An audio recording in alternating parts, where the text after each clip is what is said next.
पाकिस्तान की तारीख में अगर कॉम्प्लिकेटेड तरीन कुछ IMF प्रोग्राम्स थे उनमें से ये एक था, जिसका जो तीसरा मरहले का स्टाफ लेवल मुआहिदा हो गया है। 1.1 अरब डॉलर की नई किस्त पाकिस्तान को मिल जाएगी। कॉम्प्लिकेटेड इसलिए क्योंकि इसको ओवरसी किया 3 मुख्तलिफ हुकूमतों ने, एक साबिका इलेक्टेड हुकूमत, फिर केयर टेकर आई, और अब जो नई हुकूमत है उसके बेसिस पे आगे जाके इस मुआहिदे की जो अगले लेवल है उस पर हम पहुंच गए हैं। लेकिन इसके बाद जो सख्त फैसले करने हैं, जो पहले सियासी मसलहतों की वजह से नहीं किए जाते रहे, उनको होल्ड बैक किया गया। कभी इत्तेहादियों की मजबूरियां होती थी, कभी अपने ही वोटर, अपने ही जो पार्टी के अंदर लोगों के मफादात होते हैं, उस वजह से ये पॉलिसियां नहीं अपनाई जाती। मसलन प्राइवेटाइजेशन की बात करें, अगर ट्रेडर्स पे टैक्स लगाने की बात करें, अब ये सब कुछ करना होगा। अब ना टाइम है, ना स्पेस है, और फ्रैंकली ना ही अब इजाजत है कि इन फैसलों को आगे मजीद पोस्टपोन किया जाए। तो ये होगा कैसे और इसके मजबूरात क्या होंगे और खासतौर पे इफेक्ट्स क्या होंगे इस वक्त आम आदमी की जिंदगी के ऊपर,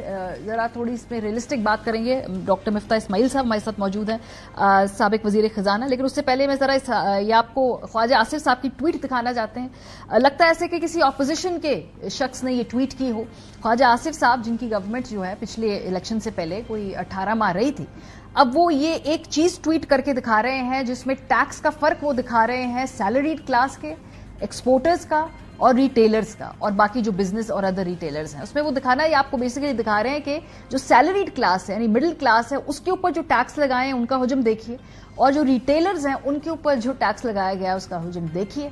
और उनको वो कह रहे हैं कि ये क्या इंसाफी है, ये दहशतगर्द हैं, इनके दहशतगर्दी के अदालतों में इनके मुकदमे चलने चाहिए। लग रहा है ऐसे कोई अपोजिशन में बैठे हैं, आप हुकूमत में हैं, अब आप ये फैसले करें और हमें फैसले करके बताएं कि आपने कैसे इन मुआशी दहशतगर्दों के से ये जो टैक्स है ये लेकर हमें दिखाना है। बहुत शुक्रिया मिफ्ता साहब। आगाज करते हैं कि जाहिर सी बात है अब ये इलेक्टेड गवर्नमेंट है, चाहे इसके अंदर एक टेक्नोक्रेटिक सेटअप के साथ ये फ्यूजन है, लेकिन फिर भी इसकी कहीं ना कहीं एक कॉन्स्टिट्यूएंसी है, एक वोटर है, और उस वोटर को मद्देनजर रख के पहले माजी में सख्त फैसले नहीं किए जाते रहे। मतलब फॉर एग्जांपल अभी नवाज शरीफ साहब ने अपने एक इजलास में बैठ के कहा कि बिजली की कीमत नहीं बढ़ाएंगे, गैस की कीमत नहीं बढ़ाएंगे, लेकिन IMF तो कहता है सब कुछ करना है। सो अब शहबाज साहब IMF की सुनेंगे या नवाज शरीफ साहब की सुनेंगे, या क्या चॉइस है इस वक्त? कोई चॉइस नहीं है हमारी। अब सिर्फ IMF की ही बात सुननी पड़ेगी, क्योंकि IMF ही आपका लेंडर ऑफ लास्ट रिजॉर्ट है। अगर हम IMF से प्रोग्राम इस वक्त नहीं करते अगला 4 साल का या 3 साल का, तो पाकिस्तान की माशी हम तबाही की तरफ लेके जाएंगे। तो IMF की बात तो सुननी पड़ेगी, इसमें कोई चॉइस ही नहीं है।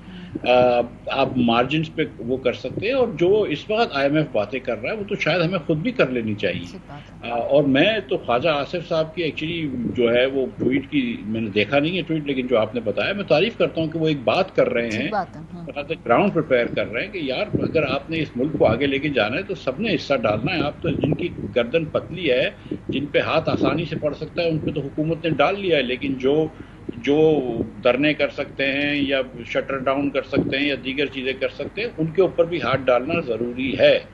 और देखिए हमारी अब 2 किस्म के मुश्किल फैसले होते हैं। एक मुश्किल फैसला ये होता है कि जब आप कीमतें बढ़ाते हैं, कोई सियासी हुकूमत नहीं चाहती कि कीमतें बढ़ाएं, लेकिन बहरहाल वो जो मुश्किल है वो आवाम के ऊपर आती है। जब आप पेट्रोल, बिजली, गैस, टैक्स वगैरह शरह सूद ये महंगी कर देते हैं।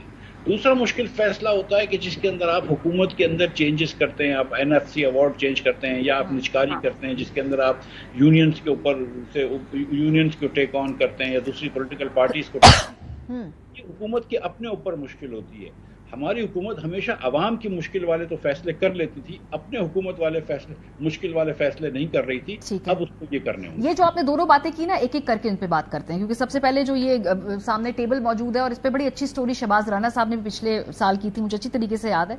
रिटेलर्स पे जी 54 अरब के करीब वो टैक्स दे रहे हैं, और जो सैलरीड क्लास है वो 264 अरब के करीब उनका टैक्स मिल रहा है। मतलब तनासुब देखें कितना फर्क है इसके ऊपर।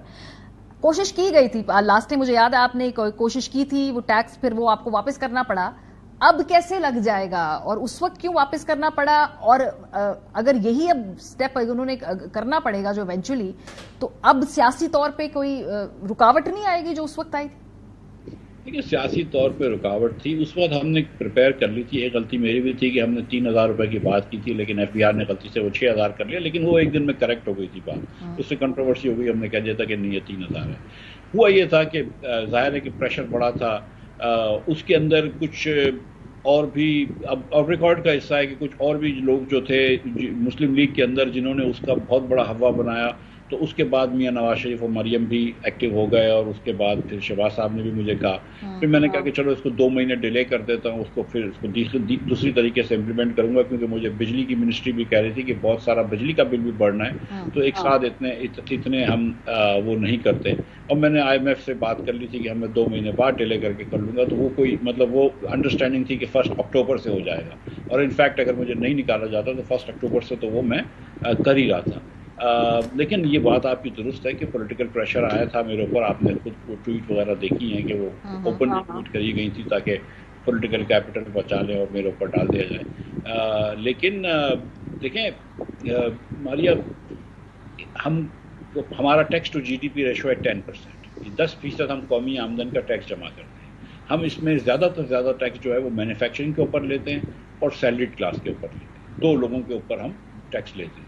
اب جب ہم مزید ٹیکس لگاتے ہیں مینوفیکچرنگ کے اوپر تو وہ ان کمپیریٹو ہو جاتے ہیں ویزا وی انڈیا، ویزا وی دیگر ممالک، تو اب وہاں پہ بھی ٹیکس نہیں لگا سکتے۔ اب ہم نے کیا کیا کہ پراپرٹی کو چھوڑ دیا ہے، ایک بہت بڑا حصہ ہے جی ڈی پی کا پراپرٹی، اور پاکستان میں امیر ترین لوگ جو ہیں وہ پراپرٹی میں اپنے پیسے رکھتے ہیں، ہم سب جانتے ہیں اس بات کو۔ اس کے اندر آپ ڈکلیئرڈ ویلتھ بھی رکھ سکتے ہیں، انڈکلیئرڈ بھی ویلتھ رکھ سکتے ہیں، کیونکہ وہ ریٹ اپنی ڈی سی ریٹ مختلف ہوتا ہے، ایف بی آر ریٹ مختلف ہوتا ہے، وغیرہ وغیرہ۔ اس کے بعد ریل اسٹیٹ کو ہم لوگ سیکٹر ٹیکس نہیں کرتے، وفاق بھی نہیں کرتی، اور یہ تو صوبہ بھی نہیں کرتا، اور پراپرٹی صوبے کے پاس ہے وہ نہیں کرتا۔ پھر ہم ایگریکلچر انکم کو چھوڑ دیتے ہیں، 20% سے زیادہ وہ ہماری جی ڈی پی کا حصہ ہے، 20% سے زیادہ ہمارا retail and wholesale trade ہے، ہم اس کو چھوڑ دیتے ہیں۔ تو اگر ہم اتنے سارے حصوں کو چھوڑ دیں گے کہ جو پاکستان کے اندر اپنا حصہ نہیں ڈالیں گے، تو پھر ملک کیسے آگے چلے گا؟